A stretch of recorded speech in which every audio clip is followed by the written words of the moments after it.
It's Christmas time, so it's time for kids, and that's what the holidays are about. Being right? with family. That's what it's about. Perfect. Andrea Bongiorno is here with us today, filling in for Aaron. I'm Larry Aarons, and Rosa Linda Roman. She's behind all those kids back there. here. And she is a busy mom, as we've talked about, and today is... And now we have proof. Yeah, we have proof. Introduce your young ones here. Sure, I'd love to. So you want to... What's your name? Samuel. This is Samuel. How about you? Ziva. Ziva, and? I'm Ahava. These are my kids, and normally, obviously, they would be either going to school or Daddy would be watching them, but Daddy had a business trip, and the backup babysitting option got a stomach bug, so sometimes you just roll with it. There you go. I love it. I'm glad you brought them. Well, thank you. That's a good dose of reality, right? That's right. For all the working mamas. And this is really what my normal working day looks like, so it's appropriate that everybody out there gets to see what it normally looks like. And how old are they? Ahava's your oldest. How old are you, babe? I'm 8. But She's you're going to 8? be 9 in January, so you got a birthday coming up. Almost 9. And how about you, Z? I'm 6 and I'm almost 7. She'll be 7 in February. And Samuel is 3. Oh, I should ask you, how old are you? 3. Yeah. He's 3.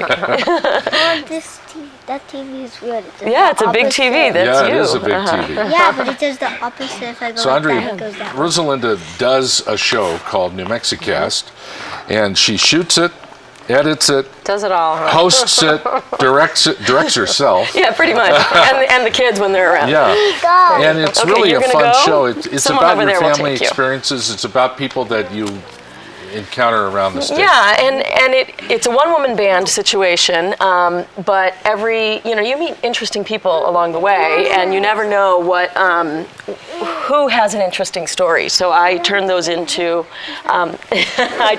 stories.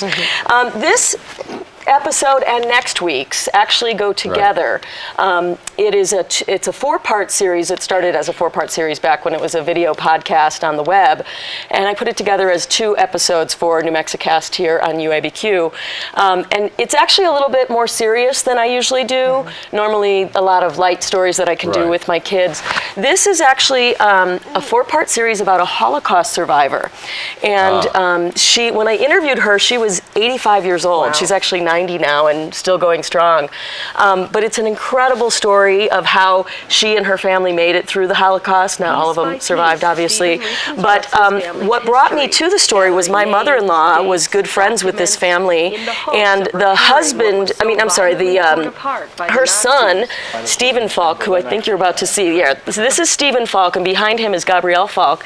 Stephen basically appointed himself the family historian. He was always fascinated with the stories and trying to pull together the scattered pieces from everybody was obviously affected deeply by the Holocaust. And so he started doing research and finding out more about his family and who made it out and how they escaped and all of those things. So the first part, which will be today, has you meet Stephen and you learn a little bit about him and the family history. Can I have the white Samuel, can you please sit nicely? My white pillow.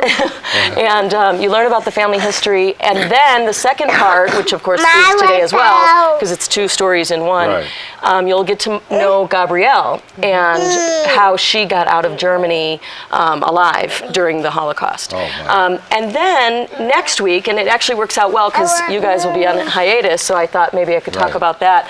And you'll see in the next video, we actually have film from their family from that era. So it's really amazing footage, amazing video, pictures.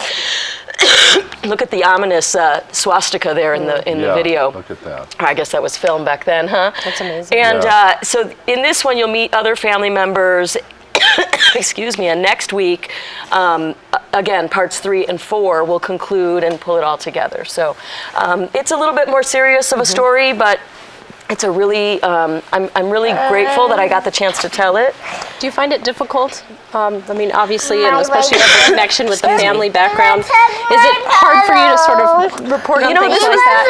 Samuel, do you want to leave the set? Honey, we're live on TV. You see that? So you have to behave yourself. Can you do that? No? Okay. It was a much harder story for me.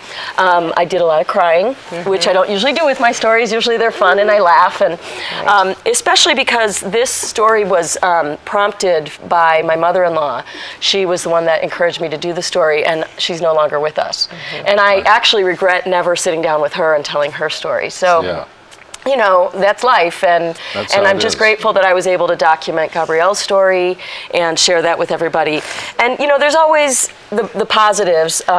These two girls were, I think you were maybe 6 months old when I shot the story, and she was 2. Yeah, it's been a while, and I want to sit on. You want to sit on my lap too? Anyway, so. You know, time has changed. Yeah. A lot has happened. I'm grateful I told the story. And there's some cute shots of the girls when they were little, so.